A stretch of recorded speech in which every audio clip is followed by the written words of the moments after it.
Oi, pessoal, tudo bem? Eu tô gravando esse vídeo a pedido de muitos amigos que queriam algumas dicas, contar um pouco da experiência de como foi a segunda etapa do Revalida. Primeiramente, fico muito feliz de todos os que aprovaram a primeira etapa, que vão fazer a segunda etapa agora. Parabéns, né? Já é o primeiro passo alcançado, metade do caminho já foi andado, agora é se dedicar para a segunda etapa acontecer, né? Então vamos lá. Para mim, a segunda etapa não é uma prova que é muito difícil, porém o emocional foi o que mais me afetou. Primeiro ponto, não saber como é a prova. Acho que esse é o maior problema. O INEP não divulga o modelo de prova, a gente não tem exemplos. É uma prova que a gente não tem conhecimento, a gente nunca fez nada parecido. Né? Não é igual você saber que você já vai chegar lá, vai ter uma prova múltipla escolha que você tem que responder. Você sabe que você vai ter uma prova oral, que são simulações, mas não tem nem ideia de como vai ser o desenvolver dessa prova. Para mim, isso me afligia muito. E a segunda coisa, no dia, que eu só fui descobrir no dia, é o tempo de espera para fazer a prova. É uma coisa insana, surreal, eu acho uma falta de respeito. Eu cheguei para fazer a prova às 4 horas da tarde. Você chega, eles te tiram todos os seus pertences, ficam numa sala.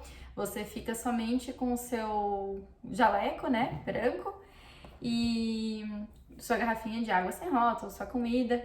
Enfim, eu cheguei para fazer a prova às 4 da tarde e eu fui fazer minha prova, era 11 e meia da noite. Eu não lembro bem a hora exata, mas era muito tarde.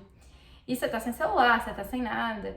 A família já tava preocupada, porque não tinha dado notícias. Eu já tava num nível de estresse emocional, eu já tava esgotada.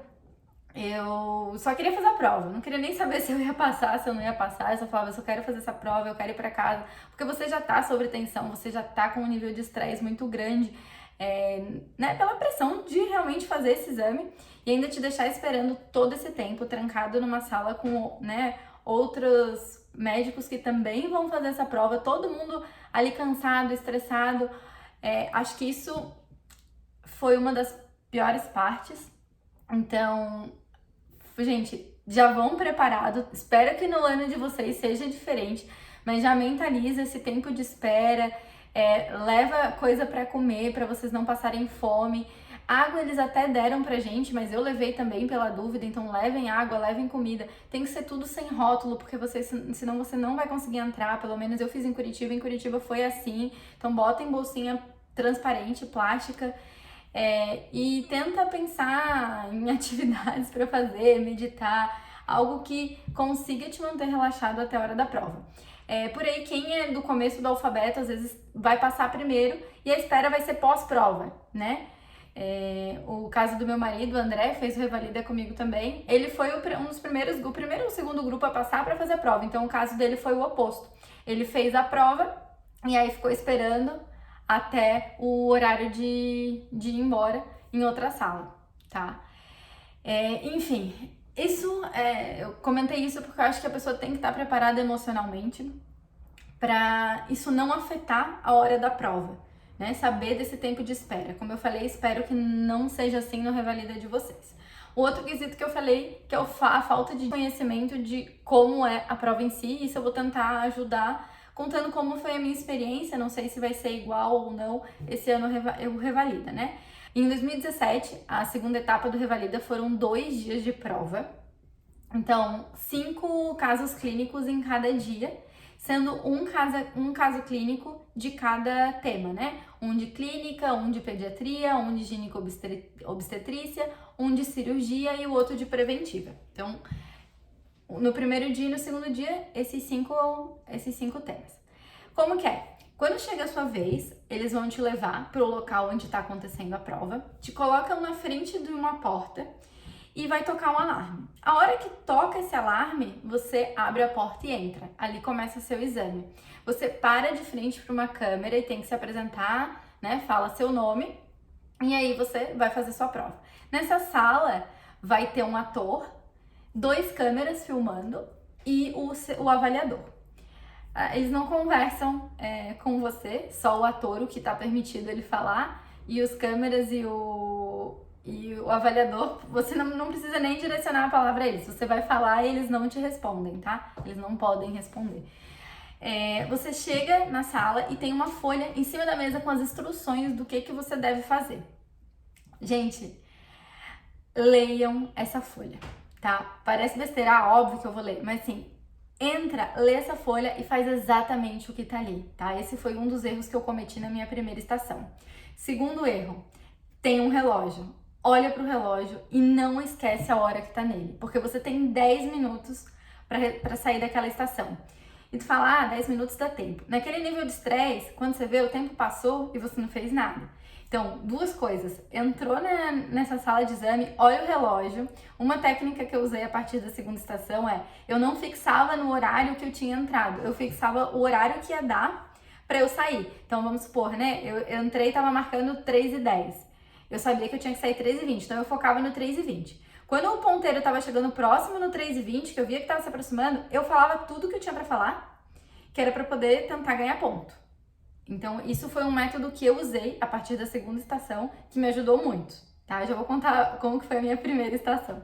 E a outra coisa é ler a folha que tá na mesa e fazer exatamente aquilo, tá? Como foi a minha primeira estação? Minha primeira estação foi pediatria. Muito simples, muito fácil. Era um caso de puericultura, tinha que pesar a criança, percentilar e explicar pra mãe o gráfico. Então, assim, era bem simples. Eu cheguei, li a folhinha, né, e comecei. Porém, o que eu fiz? Na folha dizia isso, você tem que fazer o exame físico, eu não lembro exatas palavras, mas era fazer o exame físico, colocar no gráfico e explicar pra mãe como que estava aquela criança. Eu fui fazer a anamnese completa desse paciente, né? Perguntei sobre a lactância, sobre catarse, enfim, tudo pra mãe, antecedentes, como tinha sido o parto.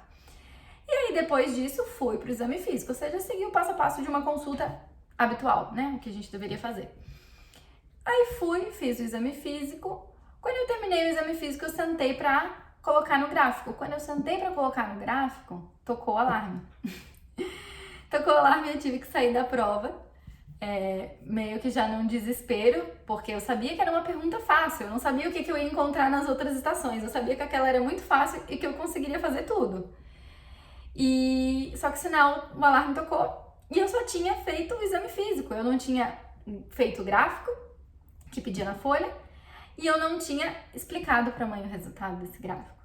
Então, eu já saí dali nervosa. Então, gente, faz o que tá na folha. Se der tempo, você faz mais coisas. Se não der, você não faz. Mas o que tá ali tem que ser feito. Então, começa pela anamnese. Se não tá pedindo ali, não. Começa pelo exame físico. Depois, nas próximas estações, eu fiz isso, tá? E realmente, quando veio o checklist, não tinha pontuação pra anamnese, tá? A pontuação era porque eles estavam pedindo na folha. Então, façam isso. E, segunda coisa, relógio, né? Olhar a hora. Porque talvez eu pudesse ter feito a minha anamnese rapidinha, curta e ter feito tudo e desse tempo. Mas eu nem lembrava a hora que era quando eu entrei, então quando tocou eu falei, nossa, já passou 10 minutos, eu não fiz nada e saí no desespero. Então foi mais ou menos isso. As minhas próximas estações, quando eu saí dessa sala, eu respirei um pouco antes de entrar na segunda, não tem muito tempo, mas justo uma menina que estava fazendo a prova na sala do lado passou mal. Então eles interromperam a prova na hora e ficou todo mundo paradinho de frente para a porta, esperando a menina se recuperar para proceder para a prova. E aí deu tempo de eu respirar, me acalmar e entrar na próxima estação dizendo assim, o que passou, passou. Isso é uma coisa, gente, o que passou, passou. Se você não foi bem naquela estação, esquece essa estação. Porque se você ficar pensando, nossa, não fui bem nessa, nossa, não fui bem nessa, agora essa outra eu preciso ir bem, você se bloqueia e vai te atrapalhar. Então, esqueci aquela estação, falei, bom, eu já fui mal naquela estação. Agora eu tenho mais nova estação, 4 hoje, 5 amanhã, e vai dar certo. Foca, você estudou, entra lá e dá o seu melhor. E botei na minha cabeça, eu vou entrar nessa estação, eu vou olhar para esse relógio e eu vou ler aquela folhinha. E foi isso que eu fiz nas outras estações. Eu entrava, olhava o relógio, como eu falei, quando estivesse se aproximando do horário que eu tinha que sair, eu falava tudo que eu sabia para poder somar ponto, porque é um checklist. Você falou o que precisava, vai completando o checklist, tá? E começava pelo que estava na folha. Então eu lia a folha e fazia exatamente o que estava ali. E eu fui bem em todas as outras estações, tá? A única que me complicou mesmo foi essa de pediatria. Os casos clínicos, gente, são casos clínicos do cotidiano.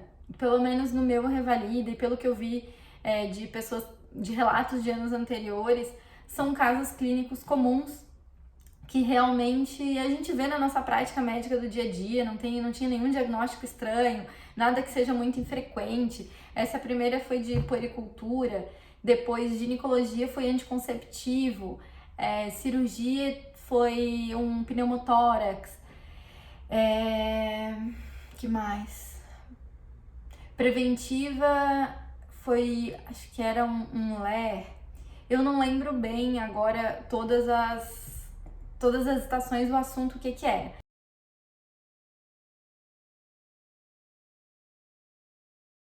Outra dica que eu acho bem legal quando você entra, pelo menos em 2017 foi assim, quando você entra pra fazer a prova, tá lá pediatria, cirurgia, ginecobstetrícia. Gente, então já tá lá dizendo o que é a prova. Ou você entra, olha o cenário e você já vai mais ou menos saber. Usa o cenário para se orientar e usa o que tá escrito ali naquela folhinha, né? Cirurgia. Por exemplo, teve uma das perguntas ali no meu ano, essa de pneumotórax. Teve gente que ficou na dúvida achando que era um TEP, um tromboembolismo pulmonar, o padrão radiológico. E muitos foram para esse diagnóstico. Mas, gente, pensa. Você tá numa estação de cirurgia, tá escrito cirurgia ali na sua folhinha. TEP é clínica. Então, se você ficava na dúvida, se você não sabia qual dos dois era, né, a maior probabilidade de se acertar era se você falasse pneumotórax, porque você estava na mesa de cirurgia. Talvez você tivesse na estação de clínica, você se jogasse pro tromboembolismo. Eu, na verdade, eu não fiquei com essa dúvida. Para mim estava muito claro o diagnóstico de pneumotórax, tanto que nem me ocorreu isso, mas quando eu saí da prova, muita gente estava falando, tromboembolismo. Eu falei, gente, onde que tinha tromboembolismo? E aí foi nessa questão, eu falei, dava pra ter usado um pouco a lógica também, né? Enfim, acho que isso pode ajudar, tá? Eu falo mais que nada por isso. Uma outra coisa é que às vezes, né, dependendo da estação, quando você toma uma conduta, o avaliador vai te entregar uma folhinha te fazendo uma pergunta, que é o que vai dar o encaminhamento para sua prova, vai te dar o próximo passo. Você dá o diagnóstico e daí ele pergunta, qual a conduta que você faz agora? Daí você fala, eu faço procedimento no local, eu tenho que encaminhar para um nível de alta complexidade, eu vou... Entendeu? Você vai, de acordo com o que você vai respondendo, ele vai te entregando a folhinha e você vai avançando na prova. Teve uma estação nossa que foi assim, que foi de cirurgia. Então, gente, assim, as minhas principais dicas para essa prova. Primeiro, estuda os top temas, tá? Os temas mais comuns da medicina, foca nisso. Esteja, assim, afiado nesses top temas. Depois, tudo que for procedimento principal, tipo assim, um parto, um pneumotórax, um RCP básico e avançado, tem que estar na ponta da língua, mas você tem que saber fazer e tem que saber verbalizar. Porque o que acontece? Às vezes lá na prova você não vai fazer, você vai verbalizar. E na prática, você faz as coisas às vezes tão automático que você não fala, que você pegou a gasa, botou clorexidina e tá fazendo a antisepsia, você não fala. Então, estuda o passo a passo para não perder ponto, para não dar bobeira, tá? Essa é uma dica que eu dou. Intubação também é um tema que já caiu em outros Revalidas. Então, pegar os principais procedimentos e ensaiar, verbalizando. Pegar os top temas e ensaiar. Gente, ensaia com tempo, porque vocês vão ver que 10 minutos, quando você tá num nível emocional de sobrecarga, passa voando. Então, chega em casa, cronometra, você fazer as coisas com esses 10 minutos, ou eu diria até menos, talvez com 8 minutos, para na hora, se você demorar um pouco mais na prova, você tá tranquilo, tá? Isso é uma dica que eu dou. E outra coisa, não esquece de olhar o relógio que eu falei, foca nesse relógio e faz exatamente o que tiver naquela folhinha. Então, acho que essas são as principais dicas. Deixa eu ver se eu não esqueci nada aqui. Os top temas, praticar com tempo, o passo a passo, focar na folha. o relógio, né? E usar o cenário como guia que eu falei ali. Ah, tô na dúvida, não sei se isso é isso ou isso. Poxa, se a estação tá dizendo cirurgia, se tem lá um tubo de tórax na sua mesa, tá te orientando que é uma estação de cirurgia, vai no diagnóstico mais provável para cirurgia. E na dúvida, gente, na dúvida escolhe um, fala tudo que você souber para falar, porque às vezes você errou uma coisa, mas se você ir completando o checklist, você acerta as outras, não entra no desespero. Acho que é isso. Espero que eu possa ter ajudado de alguma forma. Desejo a todo mundo uma boa sorte, uma boa prova, muito sucesso.